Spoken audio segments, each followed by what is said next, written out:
আমি হলাম দখলের বিরুদ্ধে, পরিবেশের বিরুদ্ধে। আমার এই পরিবেশকে নষ্ট করার কোনো ইচ্ছাই আমার নাই।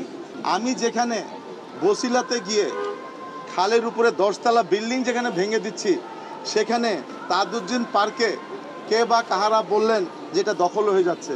তাজউদ্দিন পার্ক কোনো দখল হচ্ছে না, বরং যারা বৃষ্টির সময় ফুটবল খেলতে পারেন না, ওইখানকারই সমস্ত এলাকার ছেলেপেলেরা গার্জেন সহ তারা আমার কাছে এসেছিলেন যে আঙ্কেল আমাদেরকে একটি জায়গায় ইন্টারন্যাশনাল মাপে যে টার্ফ হয় সেই টার্ফটা করে দেন, টার্ফের মধ্যে আমরা 12 মাস ফুটবল খেলবো, আমরা 3 মাস ফুটবল খেলতে চাই না।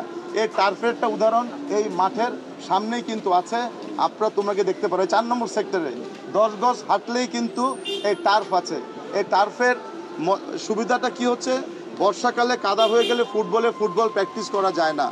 আমরা তাজউদ্দিন পার্ক যেটা আছে এখানেই আমরা 5 সাইড 10 জনের জন্য আমরা 11 সাইড করলে অনেক বড় জায়গা আমাদেরকে দিতে হয়। আমরা ওখানে ছোট্ট করে একটা বাচ্চাদের জন্য একটা ইন্টারন্যাশনাল মাপের টার্ফ করে দিচ্ছি প্র্যাকটিসের জন্য এবং খেলার জন্য। এখানে দখল হবার তো প্রশ্নই উঠে না, এবং টার্ফের পাশ দিয়ে সুন্দর করে ড্রেনও করে দেওয়া হচ্ছে, পানি যেন জমে না থাকে।